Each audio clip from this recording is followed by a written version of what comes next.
Hey there, it's YoBo. Welcome to day 231 of life according to YoBo. Look, I got my eyebrows did. Can y'all notice? I'm with my niece, Shannon. She's going to do this show with me, but she won't be on camera because she just came back from vacation and she always looks so good. Her makeup looks so perfect. So instead of her making up her own face this morning, I told her to make up my face so I can be cute when we do this video. Okay, let's get started. Pause my music. When we finish the day 230 message, oh, Shannon, you want to tell everybody hi? Hello, everyone. She's sitting right there. Okay, when we finished the day 230 message, I said that when we return, I would tell you about my mother's half-sister because I got to make sure you know everybody that's involved in this story. And I was going to tell you how my grandmother's knucklehead decision affected her husband's child from his next marriage. And by the way, all you women that like to fight over men, let me just throw this out there. While my grandmother and Alice was so busy fighting over this man, guess what he ended up doing? He ended up marrying somebody altogether different. Whoops, I put my music on. Okay, now, we're going out of chronological order because there's an event that took place which my niece Shannon witnessed. So even though I said I was going to stay in chronological order, let me jump out of chronological order, okay? And then let me read this to you. I couldn't believe this. I'm in my mother's journal. Check this out. Lord, I remember the day. Let me enlarge this. I forgot. Shoot, I'm not as young as I used to be. Hold on a minute. Okay, this is from July 12th, 1992. Lord, I remember the day the spirit of hatred entered my heart. My grandmother had given us back to our dad.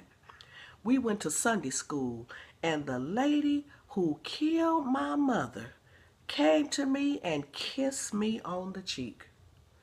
I thought in my heart that I never wanted to be touched by her again in my life. I turned quickly and walked away.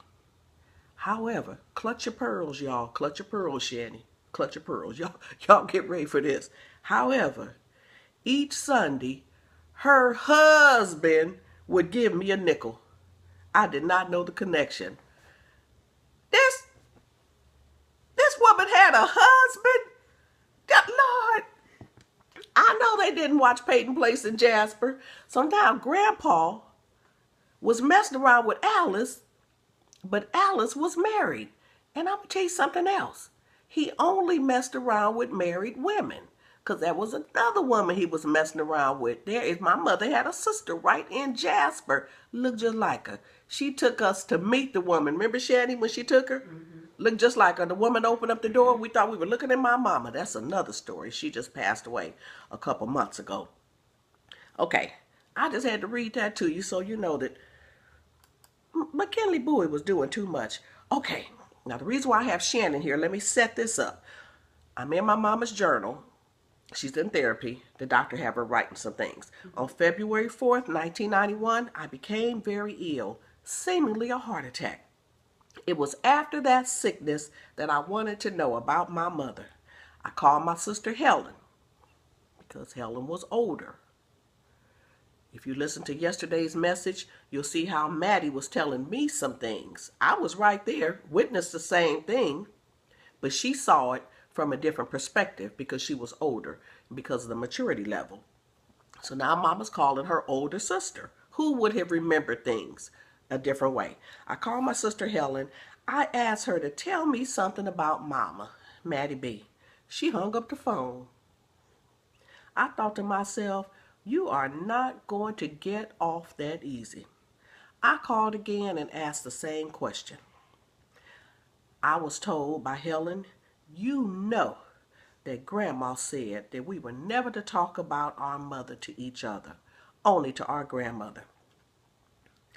I picked up a chair, Mama writes, took it to the garage, fell on my knees, and cried unto the Lord to help me remember my childhood.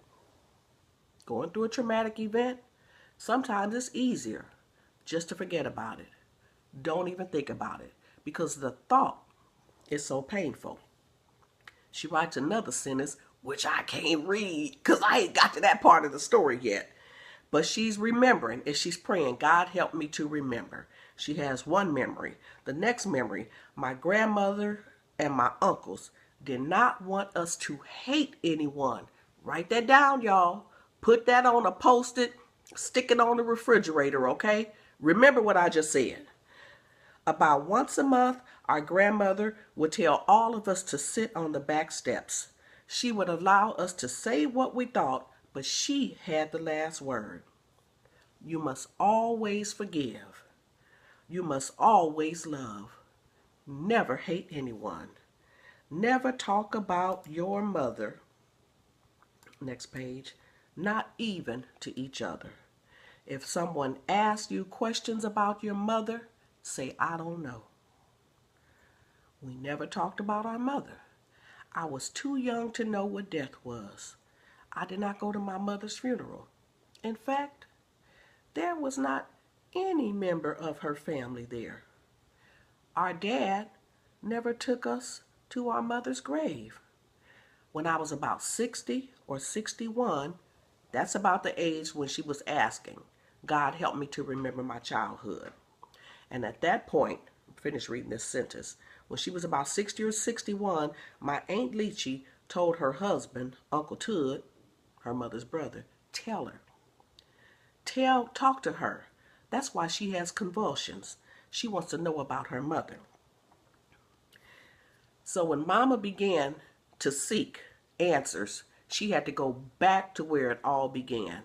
She had one uncle still alive. Uncle Bill was dead. His wife, Aunt Pora, was still living.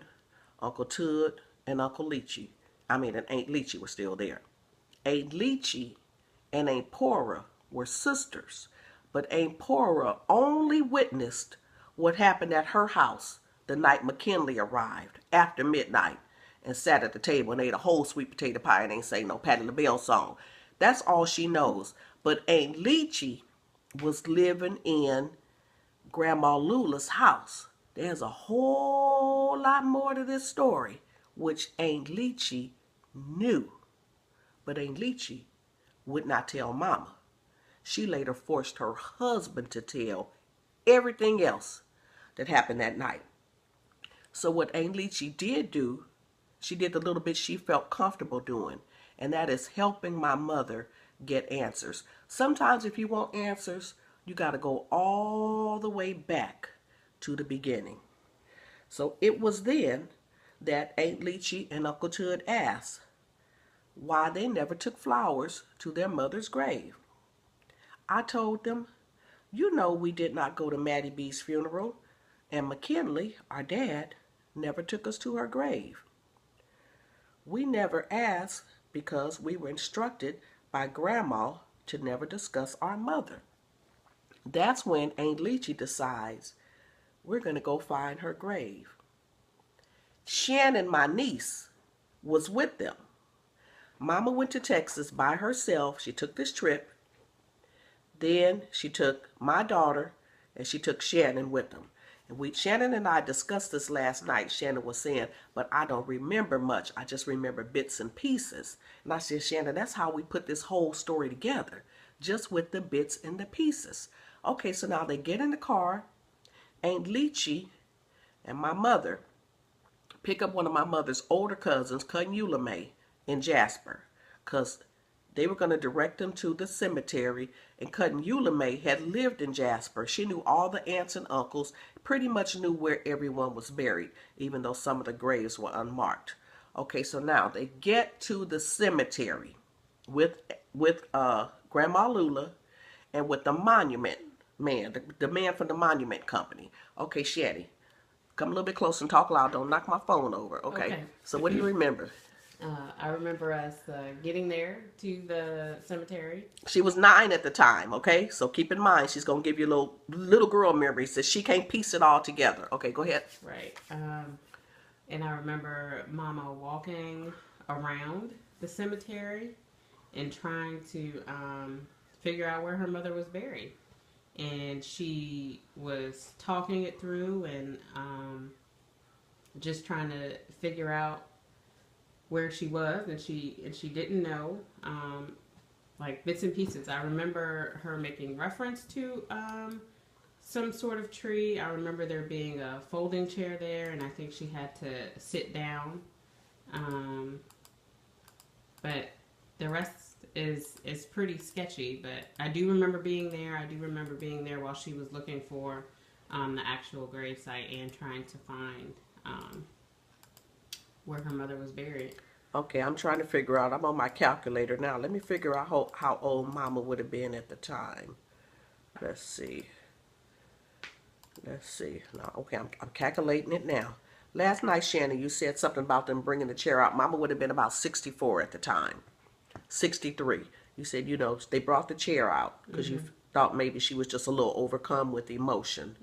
Okay, so that's a little bit she remembers. My daughter Michelle remembers going to the cemetery. She said, but Mama was looking for a stick or something. That's what she remembers, some stick or some sort of marker on the grave. And Michelle said she stuck her foot. It had rained. And when she stuck her foot in one of the graves, her foot went down, and she said she got freaked out because Thriller had just come out, and she thought that the bodies were going to come out the grave, so she ran back to the car and didn't get out anymore. Well, the story Mama had told me was that when she was there with the man from the monument company, just as Shannon said, she did not know where her mother was buried. And the man from the monument company was very patient with her. He said, just walk around, see which one of these graves feels like your mama. And that's where Shannon said she remembers her walking around. How'd you say it? Looking around, trying to find out where her mom was. Trying to see which one feels like her mama. Now, let me tell you this. My mama picked out a grave. She said, okay, I think this is it. This is it. And whichever one she selected, that's where they put the headstone and marked it Mattie, Canton, Bowie, 1902 to 1931. But get this. Her daddy's grave was there as well. He got the little metal marker that the mortuary puts there. His grave is still there. When you walk into the graveyard, turn to the right, his grave is going to be the first one. While Mama was there, she didn't get no headstone for her daddy's grave. She got one for her mama's grave. Then they went back to Geneva, and the man from the monument company said you can only have one headstone. So when they went to Geneva to Grandma Lula's grave, Mama put a little marker on the grave. And when I was there last summer, one of my cousins said, you never put flowers on your mother's, for your grandmother. And I didn't know what she was talking about. And she showed me cutting pegs. She showed me the flower holder. She said, your mother put that there to put flowers on your mother's grave. And I said, oh, I didn't know Mama put that there. But remember I said Aunt Leachy had taken her uncle's wife. Aunt Leachy was with her. Aunt Leachy had asked, and Uncle Hood, why we never took flowers to our mother's grave. And I believe Aunt Leachy probably was the one who suggested, let's put the marker here and let's put the flower holder here. And they probably got flowers at the time and put them on her mother's grave. So she would have been about 63 years old when she first put flowers on the grave of her mother, the marker that is in Geneva. Then later, we went back to Texas about a year later. You all were with us. She wanted to see her mother's actual grave because all she did was order it. I believe Aunt Leachy paid for it, and Aunt Leachy had everything installed. She handled it.